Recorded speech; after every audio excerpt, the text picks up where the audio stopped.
bá mi wá ọmọ atare kó pọ̀ wàá wá lọ pẹ̀lú brimstone ìmí ọjọ́ wàá lọ á kúnná bí etí wàá wá bá mi dà sínú àdí ẹ̀yàn gbèsẹ́gbẹ́ kan wàá tún bá mi wá káfrà pẹlẹbẹ wàá lọ káfrà á kúnná dáadáa pẹ̀lú èso játrova làpálàpá funfun tí wọ́n pè léwé ìyálóde èso ẹ̀yẹn wàá já black kan wà nú ẹ̀ wàá pa black yẹn ẹ̀gúsí kan wà nú ẹ̀ ẹ̀gúsí yẹn ló máa lọ̀ mọ́ káfrà wàá wá pò mọ́ òrí wàá gbé sẹ́gbẹ́ kan iṣẹ́ wo ló ń ṣe wọ́n bá tàyàn lọ́fà àbí wọ́n sọ̀yàn láta àbí àwọn kòkòrò kan wà táyé rán sí yàn bíi rashes lára èèyàn iṣẹ́ tó ń ṣe ní farabalẹ̀ kó gbọ́ fídíò ìdílẹ̀ kó dẹ̀ fi nǹkan tó bá lágbára sákàǹtì àwọn aláìní charity account 2044237680 2044237680 First Bank of Nigeria Global Dahiratu Dhikrlahi Islamic Organization gbogbo ẹ̀yin tẹ́ fẹ́ rí wa tẹ́ fẹ́ pè wá fún nǹkan kan àbí ìkejì ẹ pè wá lórí +234-810-913-1425 a wà ní Abraham Adesanya Lekki Ajah Etiosa Lagos ẹ WhatsApp wa lórí +234-810-913-1425 bí sínú láì tààlà àwọn product wa ní lóríṣiríṣi ètò àdúrà wà tá a fi ń yanjú problem fáwọn èèyàn ètò àwẹ̀ wà ètò sàárà wà àwọn halal powder wà lóríṣiríṣi yàtọ̀ sáwọn product tá a máa ṣe fún yín àní secret fún yín láti evil world bó ṣe wù kó mọ báwo ló ṣe fẹ́ máa lo iṣẹ́ yìí bí sínú láì tààlà àdí yẹn ó máa mu ṣíbí kan ó dẹ̀ tún máa fi para orí yẹn náà ó máa fi pa ara tó pé nǹkan tó lójú ni ó máa fi pa ojú bẹ̀ but in a normal day tí wọ́n bá ń dídín apply kíní ìsára tí kankan ò ṣe tí wọ́n jù kankan sí lára bí ìsìnì láì tààlà tó wọ́n bá sọ nǹkan sí lára kò ní wọlé gan even ẹni kòkòrò gan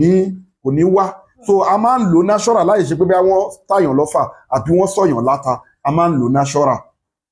bóyá alẹ́ wàá kàn fi pa ara wàá sùn àárọ̀ ọjọ́ kejì wàá dẹ̀wẹ̀ so rash kí rash táwọn ẹ̀mí òkùnkùn máa ń gbé wá tí wọ́n bá sùn tó yẹ àwọn akọ́ni dérí pé bóyá ifo dédé ń sún sára àbáwọn rashes ó ti yé yín tára so tó bá dẹ̀ jẹ́ ètò ti gíran tó ti wà lára lọ máa lo àwọn nǹkan wọ̀nyí bí sínú láì tààlà a máa mú ọṣẹ ìwá fún yín àti àgbo ẹ̀ so ẹ fi fídíò ìránṣẹ́ ẹ bá wa ra àwọn product wa à ń ṣe promo lọ́wọ́ kò síbi tẹ́ ẹ wá tá a ti lè deliver fún yín bí sínú láì tààlà à ń deliver káàkiri all over the world èyí lẹ máa sanwó delivery à ń lo GIG logistics àdẹ̀ ń lo DHL ẹ pè wá ètò ọ̀ǹtún wà wẹ́ẹ́ kọ́rọ̀ èèyàn gba àwọn tún káwọn odidi àlùkùránì fún káwọn fásitì chapter àwọn orúkọ ọlọ́run fún ó wà àwọn halal powder wà lóríṣiríṣi tó jẹ́ special tá a máa ń ṣe fáwọn èèyàn ẹ contact Sheikh Afagba àwọn èèyàn dẹ̀ ń lo product wa wọ́n dẹ̀ ń contact wa wọ́n rí ìtúsílẹ̀ àdúrà wọn ń gbà so gbogbo ẹ̀yin customers wa gbogbo ẹ̀yin fans wa ẹ rí bá ti ṣe ẹ̀rọ náà gbégbà ẹ ní rí dààmú ẹ ní rí wàhálà yín tẹ́ ń bẹ́ ń lo òyìnbó ẹ kéré òkò délé ọlá àti tóbi ọlọ́run gbogbo ogun tó bá ti ṣẹ́nu gbèsè ayé yín kò ní padà gbérí mọ́ la ilaha illallah Muhammadu Rasulullah sallallahu ta'ala alaihi wasallam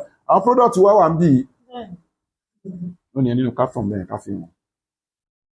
so àdúrà wa gbà bí sínú láì tààlà àwọn product wa ní miracle leaves ní ẹni díẹ̀ prostate enlargement powder ní caterpillar ní fún obìnrin tọkọtìyàwó tó ń wojú ọlọ́run ọba fọ́mọ transformer 1100 power fún ọkùnrin man power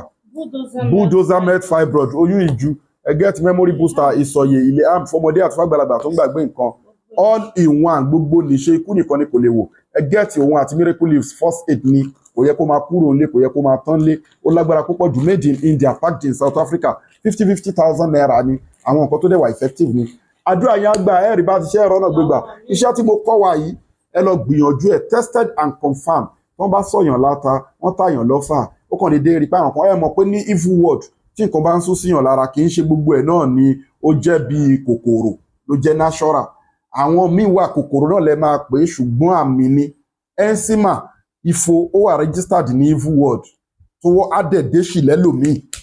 kí ni tó máa pẹ́ tí ifo bá ti gíran sí lára ó máa ń rùn àti èélá náà wọ́n wà registered natural wọ́n dẹ̀ wà so odidi ẹ̀kọ́ míì ní táwọn máa sọ̀rọ̀ nípa ẹ̀ láwọn nǹkan tẹ́ wò pé natural tó dẹ̀ kó wà registered ní evil world tó bá ti fi kànyàn lára báyìí wàhálà ti dínú so wíkí ní ìṣe wa rí tí ojú méjì lọ tí ojú mẹ́ta lọ yìí oògùn tó bá ń ṣiṣẹ́ kì í pọ̀ nígbà míì ẹ ti understand so àdúrà wa gbà ẹ lọ máa lò ẹni tó wọ́n ta lọ́fà ẹni tó wọ́n sọ láta ẹni tó láwọn ráṣì lára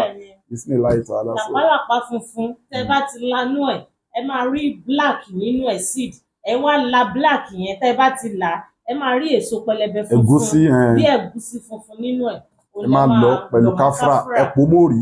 ẹ máa fi rárá ẹ lọ ọmọ atare àti sọ́fọ̀ papọ̀ ẹ̀dá sínú àdín èèyàn ẹ máa mú ṣíbí kan láàárọ̀ ṣíbí kan lálẹ́ kẹ́ mú wọ́n mu ọ̀tà lé lórí kẹ́dẹ̀ tún fi para Bismillah ta'ala gbogbo nǹkan wọ̀nyẹn á dùn gbàgbé iná lè zátàlélá ìjẹmíà gbogbo agbára ọlọ́run ọba ló make sure pé òfin nǹkan sàkáǹtì àwọn aláìní wà very important ẹ support less privilege lórí 20442376802044237680 First Bank Nigeria Global Dahiratu Dhikrlahi Islamic Organization. Massalam wa ilal liqa.